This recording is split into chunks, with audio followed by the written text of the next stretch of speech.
The pond is stinky. That's not good. See all those feathers? It's getting dirty. It's time to build a skimmer and get that water moving with a pump. So that way it's nice and clean and good for the girls.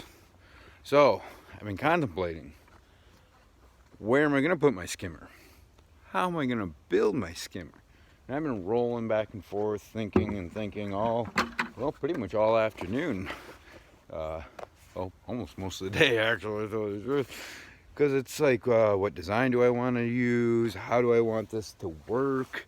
How much room do I have? What do I already have here so I don't have to, fork out some cash to be able to build it? And after thinking and thinking and thinking about it all, finally came to a conclusion. So, back corner has a beautiful shot from the master bedroom window. The pond is already visible from the master bedroom window, and in fact these two trees right here are going to be moved to improve the view from the master bedroom of the pond. So I was originally thinking putting the waterfall cleaner right here, but we have that black elderberry. No, it's not an elderberry.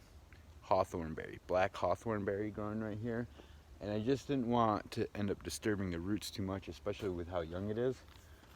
And then I want things kind of like tucked away, but I want them to be easy to clean and get to, so I decided the back corner.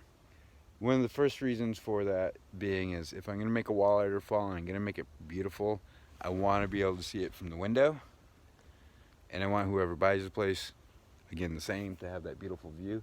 And then two, if we look at the pond, so this side here next to the black hawthorn is the high side, right? And then back there in the corner is the low side.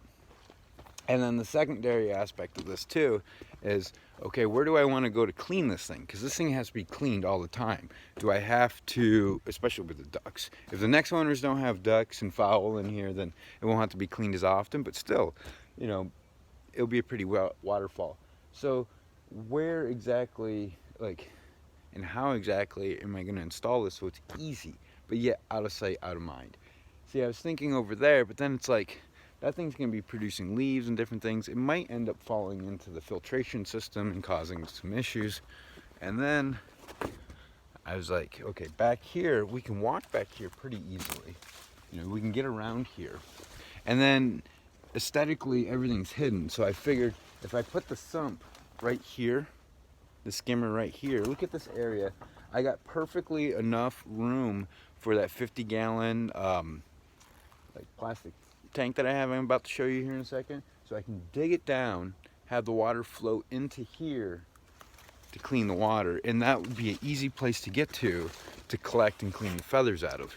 Because as the water's flowing, what's going to happen is that's going to skim the surface, and all these feathers here, all these are going to start to accumulate in the filter, which is what we want. But we want it to be really easy to clean.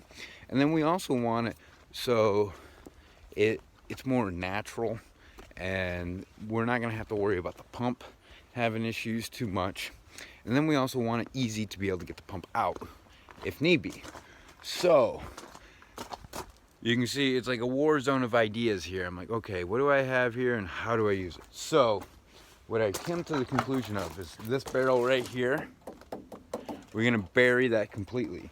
We're going to cut one side down here just a little bit, and then the pond liner is actually going to flow into here, right? Then we're going to take one of these 5-gallon handy dandy buckets, drill holes everywhere, all around it, and we're going to submerge it in here, and the pump will be able to go inside there. But all around this, we're going to fill it with rocks. And so that way, the water will flow through into here. It'll be in the rocks. Here, where'd my bucket go? Oh, right here, I'll show you. So, we can see right here, we got the bucket right here. So, we can have the bucket set like on the back side like this. this whole part can be full of rocks like this. The bucket will be slightly above the rocks, and there'll be holes all over in the bucket. It can be a little bit low, about like here. Anyways, so the water will flow into here. This will be all gravel. And then so you can just literally grab the feathers and all that stuff by hand real easy right off the gravel. And then the water, the clean purified water, will flow into the bucket, and then from the bucket we can get it to flow into the waterfall, which will add oxygen to the water and everything. But what's cool about having this like this is it's gonna really create some really nice biodiversity in here, because all that fertilizer and everything is going to come in here. Algae is going to want to really be growing on these rocks. We can get other things going here, probably throw some like snails, different things, maybe even get some like clams.